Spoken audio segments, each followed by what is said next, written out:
Γεια σας παιδιά, Μοτοβόλτες εδώ, είμαι ο Μανώλης. Πρώτο δοκιμαστικό βίντεο 4K.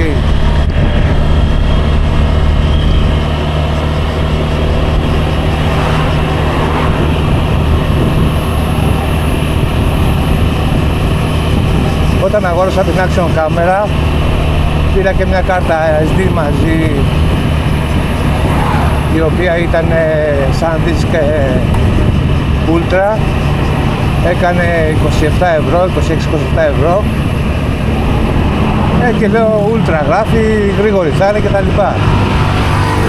Όταν την έβαλα στην κάμερα μου έβγαζε μήνυμα ότι η κάρτα μου είναι αργή και ότι θα μπορεί να χάνει frames. Εντάξει, εγώ δοκίμαζα 1080 που δοκίμαζα, ήταν μια χαρά, δεν είχα κανένα πρόβλημα.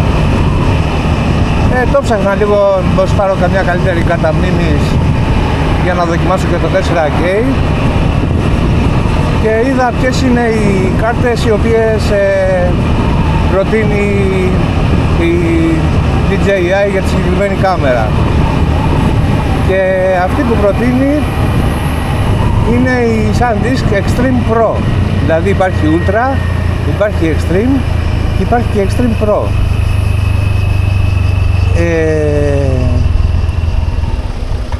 Την Ultra εγώ την πήρα 26 ευρώ, η Extreme έχει στην επίσημη τιμή γύρω στα 35, 128 μιλάμε το πάντα, και η Extreme Pro έχει γύρω στα 45, 128 σε επίσημα καταστήματα.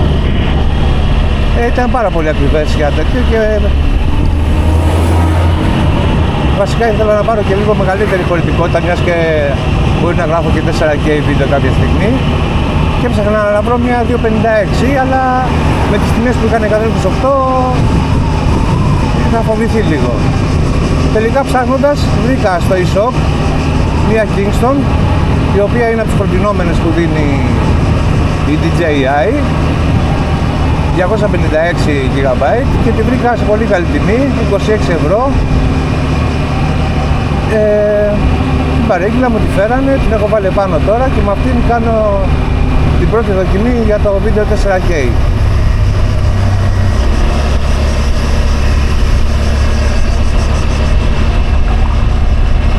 Αυτά με την κάρτα μνήμης, να το ξέρετε πάντως και εσείς ότι θέλει πιο καλή, δηλαδή βασικά είναι η ταχύτητα εγγραφής, αυτές δηλαδή που προτείνει έχουν πολύ μεγάλη ταχύτητα εγγραφής,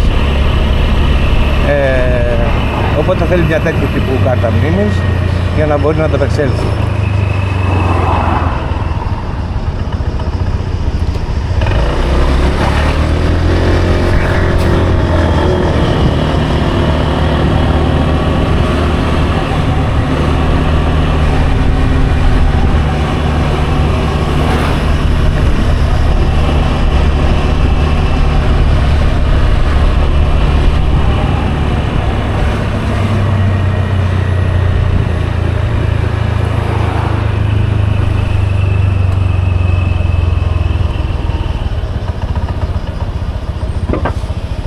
Αυτά προς το παρόν. Θα κάνω μια μικρή στάση τώρα εδώ πέρα και στο γυρισμό θα τη βάλω εδώ στο τιμόνι για να έχουμε το πλάνο ολόκληρο, να δούμε πως γράφει σε 4K.